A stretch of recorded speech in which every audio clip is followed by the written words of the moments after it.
ओम शांति। आज लोग एक चीज से बहुत परेशान हैं कि लोग हमारे भोलेपन का फायदा बहुत उठाते हैं। हम भोले हैं, क्या वो कमी है मेरी या विशेषता है? बहुत सारे लोग कई बार इन बातों से परेशान रहते हैं कि लोग मेरे को भोला समझकर मेरे साथ बहुत गलत कर देते हैं, बहुत परेशान करते हैं। कई बार स्कूल में, कॉलेज में, ऑफिस में, क्योंकि भोले व्यक्तियों की कई बार कहते हैं कि लोग बहुत मजे लेते हैं।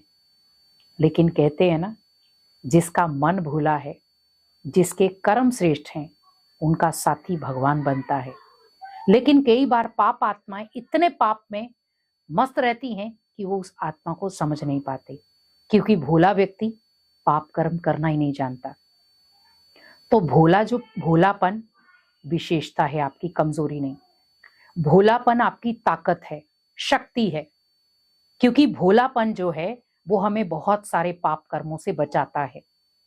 लेकिन आप इतने भी भोले ना बन जाओ कि सामने वाली आत्मा आपको बार बार चोटिल करती जाए, पर आप उसका अच्छाई का भी जवाब ना दो। मैं ये नहीं कहूंगी कि आप उल्टा कर्म करके उसे जवाब दो, आप उसे श्रेष्ठ कर्म करके ही जवाब दो। क्योंकि आप जो मन के अंदर भावना डाल के बैठे हैं कि भोलापन कमजोरी बन रहा है मेरी, नहीं, उसे ताकत बना दो। और जब आप भोलेपन को ताकत बना दोगे, कोई भी आत्मा आपके उस भोलेपन का फायदा नहीं उठा पाएगी। क्योंकि हम कई बार फायदा उठाने देते हैं।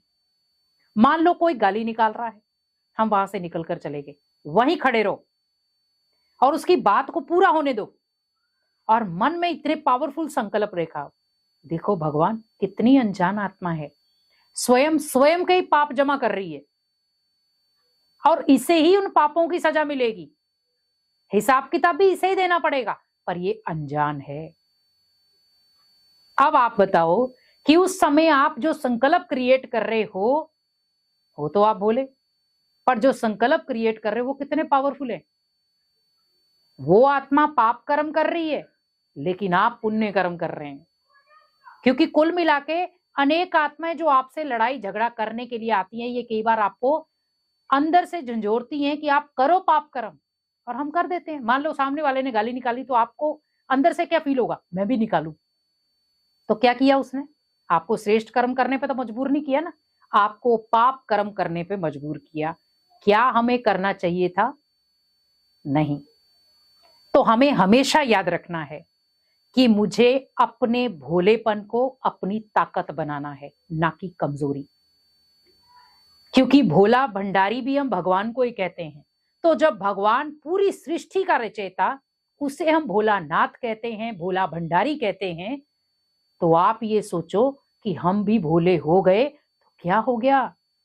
क्योंकि भगवान भी अनेक पापी आत्माओं के नजारे देखते हुए नजरअंदाज कर रहा है, कोई बात नहीं, है तो मेरा ही बच्चा। एक पिता भी बहुत सारे बच्चों को देखता है कि ये गलत कर रहे हैं, गलत कर रहे हैं, पर कई बार कुछ बातों को वो नजरअंदाज कर जाता है। आज नहीं तो कल सुधरेगा बच्चा, पर बच्चे को बहुत लंबे समय के बाद ठोकर लगती है, तब जाकर एहसास होता है गलत किया मैंने। अगर आप भी भोलेपन से परेशान हो रहे हैं कि लोग आपका फायदा उठा रहे हैं, उस भोलेपन का फायदा उठा रहे हैं और आपके साथ कुछ भी करके चले जाते, कुछ भी व्यवहार कर देते हैं, गाली गलौज, अपमान। कई बार परिवारों में भी ये होता है कि कोई भोला व्यक्ति होता है, उसकी ज्यादा कोई चलती नहीं है या सुनता नहीं है कोई। पर हमेशा याद रखें, अगर आपके परिवार में कोई भोला व्यक्ति है तो उसे कमजोर ना समझे, उसका भोलापन ही उसकी ताकत है। क्योंकि भगवान को हमने भोलानाथ, भोला भंडारी बोला है। तो जब भगवान को हम भोलानाथ या भोला भंडारी का टाइटल दे रहे हैं, तो वो आत्मा भी क्या है? भोलापन है उसके अंदर। तो वो भगवान ने कूट कूट कर भरा है ताकि ये कोई पाप कर्म ना कर पाए। और वही आत्मा भगवान का सच्चा बच्चा है, क्योंकि उसे पाप कर्म करने नहीं आते। और जिन आत्माओं को पाप कर्म करने आते हैं, एक दूसरे का अपमान करना आता है, उसे हम कभी नहीं कहते भोला है ये, उसे हम कहते बहुत चतुर है ये। और कई बार आज की भाषा में कहे तो हम कहते बहुत समझदार है ये। समझदारी वो नहीं है जो पाप कर्म कराए, समझदारी वो है जो पुण्य कर्मों की तरफ ले जाए। लेकिन आज कुल मिला के हम समझदारी से पाप कर्मों में जा रहे हैं, जहां समझदारी से हमें पुण्य कर्म करने थे। तो भोलेपन को अपनी ताकत बनाओ, कमजोरी नहीं। और वो कमजोरी है भी नहीं। जब भी आपको लगे कि दुनिया मेरे भोलेपन का फायदा उठा रही है, आप उस भोले भंडारी को याद करो, भोलेनाथ को याद करो। क्योंकि भोलेनाथ वो टाइटल है जो पूरी सृष्टि का रचयिता है। तो उसने एक संकल्प रचा, पूरी सृष्टि रच डाली। था तो वो भोला ही। तो आप भी पावरफुल अपने अंदर एक संकल्प रचो, मैं भोला हूं तो मैं भगवान का सच्चा बच्चा हूं, बस। और जब आपने अपने अंदर ये संकल्प ले लिया कि मैं भोला हूं और भगवान का सच्चा बच्चा हूं, मुझे पाप कर्म करना ही नहीं है, क्योंकि मेरे नाम के साथ भगवान का नाम जुड़ा है। अगर मुझे भोला कहा गया तो भगवान को भी भोला ही कहा गया, शैतान नहीं कहा गया। तो मुझे भोलापन ही अच्छा है। अब वो आप, क्योंकि भोलापन कभी पाप कर्म नहीं कराता।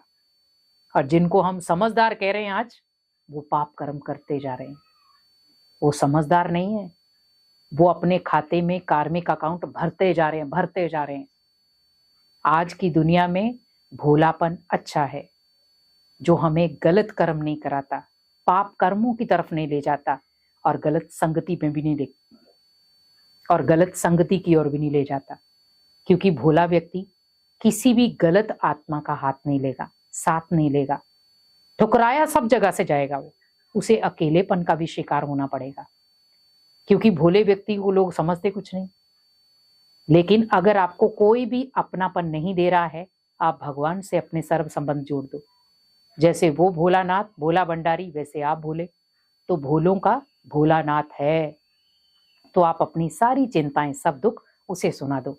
तो भोलेपन को अपनी कमजोरी मत बनाओ, भोलेपन को अपनी ताकत बनाओ, ताकि आप पाप कर्मों से बच सको और भगवान के दिल पर चढ़ सको। ओम शांति।